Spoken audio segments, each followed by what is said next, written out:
നിങ്ങളുടെ favourite shows ഇനി ഒരിക്കലും മിസ്സാവില്ല. ഇപ്പോൾ C5-ലൂടെ കാണും നിങ്ങളുടെ ഫേവറേറ്റ് ഷോസ് തികച്ചും സൗജന്യമായി. ദേവി, ചിന്തിച്ചിട്ടൊരെത്തും പിടിയും കിട്ടുന്നില്ലല്ലോ. ഞാനിനി എന്താ ചെയ്യേണ്ടത്? വീട്ടിലെ പോര് മുറുകിക്കൊണ്ടിരിക്കുന്നു. വർഷാപത്തിന്റെ പിടിയില. ദേമോളുടെ ഭാവി, അവളുടെ അച്ഛനെയും അമ്മയും കൊന്നവര് പുറത്ത് വിലസി നടക്കുന്നു. എല്ലാത്തിനും പരിഹാരം കാണേണ്ടത് ഇപ്പൊ എന്റെ മാത്രം ബാധ്യതയായിരിക്കുന്നു. ദൈവമേ, വർഷയുടെ ജീവിതം അപകടത്തിലാ. അതിനിടയിലാ ഇവിടെ മത്സരം.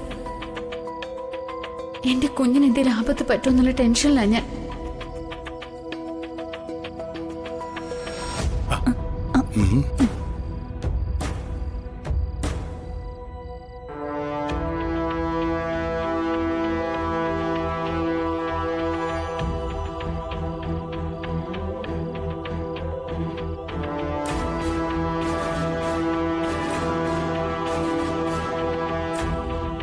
എന്താ മോളെ? അച്ഛൻ എന്താ ഒന്നിനും ഇടപെടാതെ ഇങ്ങനെ ഒഴിഞ്ഞു മാറി നിൽക്കുന്നത്? എല്ലാവരും ഒതുങ്ങിക്കൂടി ഇരിക്കല്ലേ മോളെ. അവനും അതല്ലേ ചെയ്യാൻ കഴിയൂ. 5 മക്കളുടെ തന്തയായ അവൻ പരസ്പരം തമ്മിലടിക്കുന്ന മക്കളെ കണ്ട് ഒളിഞ്ഞിരുന്ന് കരയുമായിരിക്കും. അച്ഛനൊന്നും കാണുന്നില്ല, ഒന്നും ശ്രദ്ധിക്കുന്നില്ല. ഇവിടെ മൊത്തത്തിൽ പ്രശ്നങ്ങളാ അച്ഛമ്മ. കുത്തുവാക്കുകളും പോരുവിളികളും ഒക്കെ അച്ഛമ്മയും കണ്ടതല്ലേ? എല്ലാം ഒത്തൊരുമയില്ലാത്തതിന്റെ ഫലങ്ങളാ. അച്ഛൻ അതിൽ ഇടപെടാതിരിക്കുന്നത് കഷ്ടാണ്. ഈ അവസ്ഥ മാറ്റിയെടുക്കാൻ അച്ഛന് മാത്രമേ കഴിയൂ. ഈ കാര്യത്തിൽ അവൻ നിസ്സഹായനാണ് മോളെ. ഒരു മകനോട് സഹായം ചോദിച്ചതിന്റെ അനന്തര ഫലങ്ങളാ ഇപ്പൊ ഈ കണ്ടതൊക്കെ. അത് പരിഹരിക്കണമെങ്കിൽ ഒരു തെറ്റും ചെയ്യാത്തവൻ മക്കളുടെ കാല് പിടിക്കേണ്ട ഗതികേട് വരും. അത് വേണോ? മക്കളുടെ മുന്നിലുള്ള ഈ കാലുപിടുത്തവും തോൽവിയൊക്കെ ഈ വയസ്സുകാലത്ത് അവനെ കൊണ്ട് ചെയ്യിക്കണോ? എന്നാ നീയും ചെല്ല്. അവൻ ഉറക്കം കിട്ടാതെ കട്ടിലെ തിരിഞ്ഞും മറിഞ്ഞും കിടക്കുന്നുണ്ടാവും. ശരശയി കിടക്കുന്ന അവന് ഒരു ശരം കൂടി താങ്ങാനുള്ള കൽപ്പൊക്കെ കാണും. ചെല്ല്. അറിയാ അച്ഛമ്മേ, മകളുടെ ജാതക ദോഷത്തെ ചുറ്റുമുള്ളവരെല്ലാം നാഴികയ്ക്ക് 40 വട്ടം പഴിക്കുമ്പോ ചങ്ക് പടഞ്ഞു നിൽക്കുന്ന എന്റെ അച്ഛനെ എനിക്കറിയാം. ദേമോളെ വേണമെന്ന് ഞാൻ വാശി പിടിച്ചപ്പോ അത് മകളുടെ ഭാവിക്ക് തടസ്സമാണെന്ന് അറിഞ്ഞിട്ടും അച്ഛൻ എതിർത്തില്ല. എന്റെ ഇഷ്ടത്തിന് വിട്ടു. സ്വന്തം സ്വപ്നങ്ങളൊക്കെ മാറ്റിവെച്ച് ഒരുക്കി നടക്കുന്ന ആ അച്ഛനില്ലേ, ആ അച്ഛന്റെ മനസ്സറിയാൻ പറ്റാതെ പോയ മോളായി പോയില്ലേ അച്ഛമ്മേ ഞാൻ.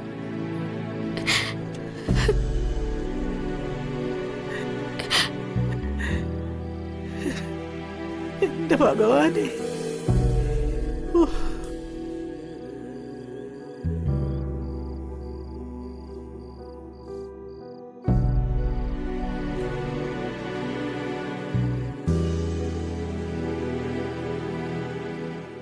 ദേവി, ചിന്തിച്ചിട്ടൊരെത്തും പിടിയും കിട്ടുന്നില്ലല്ലോ. ഞാനിനി എന്താ ചെയ്യേണ്ടത്? വീട്ടിലെ പോര് മുറുകിക്കൊണ്ടിരിക്കുന്നു. വർഷാപത്തിന്റെ പിടിയില. ദേമോളുടെ ഭാവി, അവളുടെ അച്ഛനെയും അമ്മയും കൊന്നവര് പുറത്ത് വിലസി നടക്കുന്നു.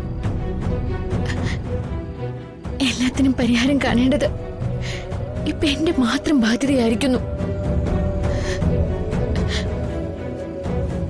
ഒരു ഉത്തരവാദിത്തത്തിൽ നിന്നും ഞാൻ ഒളിച്ചോടുന്നില്ല. ദേവി മഹാമായേ, നീ തന്നെ ആശ്രയം.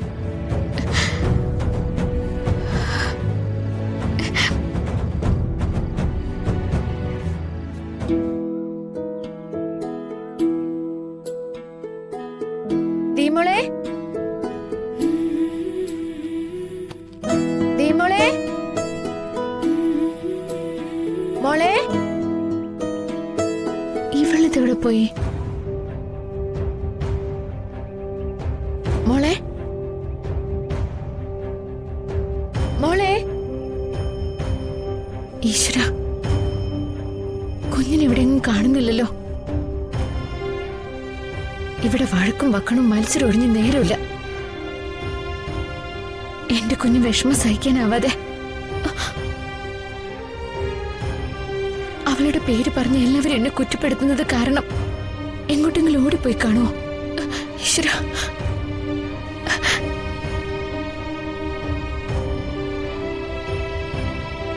മോളെ, മോളെ, മോളെ, ദേ മോളെ.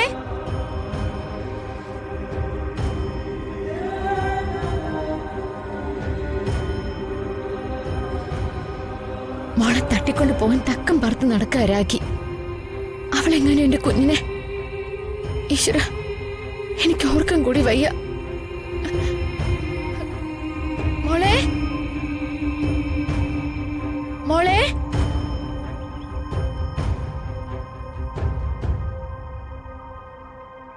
ഈശ്വര, ഇവിടെ എങ്ങും കാണുന്നില്ലല്ലോ.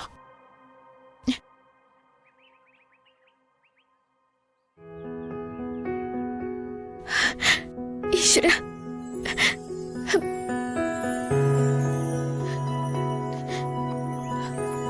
മോളെ, മോളെ എന്ത് പണിയായി കാണിച്ചത്? ഞാൻ എവിടെയെല്ലാം നോക്കിയെന്നറിയോ? മോളിത് എവിടെ പോയതാ? ഞാനിവിടെ ഇരിക്കായിരുന്നു വന്ദനമ്മേ. എന്നിട്ട് മോള് വിളി കേൾക്കഞ്ഞത് എന്താ? ഞാൻ കേട്ടില്ല. വന്ദനമ്മ ദിയമ്മളെ വിളിച്ചായിരുന്നോ?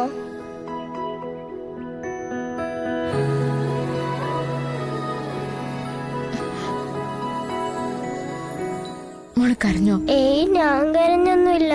മോള് കരഞ്ഞെന്ന് എനിക്കറിയാലോ. കരഞ്ഞതിന്റെ കാരണം പറ, എന്നിട്ടേ വന്ദനമ്മ ഓഫീസിൽ പോകുന്നുള്ളൂ. ഒന്നുമില്ല വന്ദനമ്മേ, കണ്ണിലൊരു പൊടി പോയി, അതാ. കള്ളം പറയാനൊക്കെ പഠിച്ചല്ലേ? മര്യാദയ്ക്ക് സത്യം പറ. അതെ, യൂണിഫോം ഇട്ട് ബാഗും തൂക്കി കുട്ടികൾ സ്കൂളിൽ പോകുന്നത് ഞാൻ കണ്ടു. അപ്പഴാ എനിക്ക് കരച്ചിൽ വന്നത്. അതൊന്നും കണ്ട് മോള് സങ്കടപ്പെടണ്ട. കാല് സുഖമാവുമ്പോ മോളെയും വന്ദനമ്മ സ്കൂളിലേക്ക് അയക്കുമല്ലോ. അടിപൊളി bag, water bottle, tiffin carrier ഒക്കെ വാങ്ങി തരുകയും ചെയ്യും. ദേ, എന്നിട്ടും എന്തോ ഒരു മൂഡൌട്ട്. സ്കൂളിൽ പോണേന് പൈസ വേണ്ടേ? എന്റെയും വിനുവങ്ങളുടെ ചെലവൊക്കെ വന്ദനമ്മല്ലേ നോക്കേണ്ടത്. മോൾ അത്രയ്ക്ക് കടന്നൊന്നും ചിന്തിക്കണ്ട. വന്ദനമ്മയ്ക്ക് ഇപ്പൊ ജോലി ഉണ്ടല്ലോ. കുറച്ചുകൂടെ കഴിയുമ്പോ വലിയ ശമ്പളവും കിട്ടും. എല്ലാ ചെലവുകളും കഴിഞ്ഞ് കുറെ പണം മിച്ചം വെക്കാനും പറ്റും. മനസ്സിലായോ? ഇപ്പൊ മൂഡൌട്ടൊക്കെ മാറിയോ? അതെ, പുറത്തു വന്നിങ്ങനെ ഒറ്റയ്ക്കിരിക്കരുത്. അച്ഛമ്മയോ മുത്തശ്ശിയോ വിനുവങ്ങളോ കാണാത്ത ദൂരത്ത് പോവുകയും ചെയ്യരുത്. ഇല്ല. എന്നാ വന്ദനമ്മ പോയിട്ട് വരട്ടെ. ടാറ്റാ. ടാറ്റാ. ബൈ.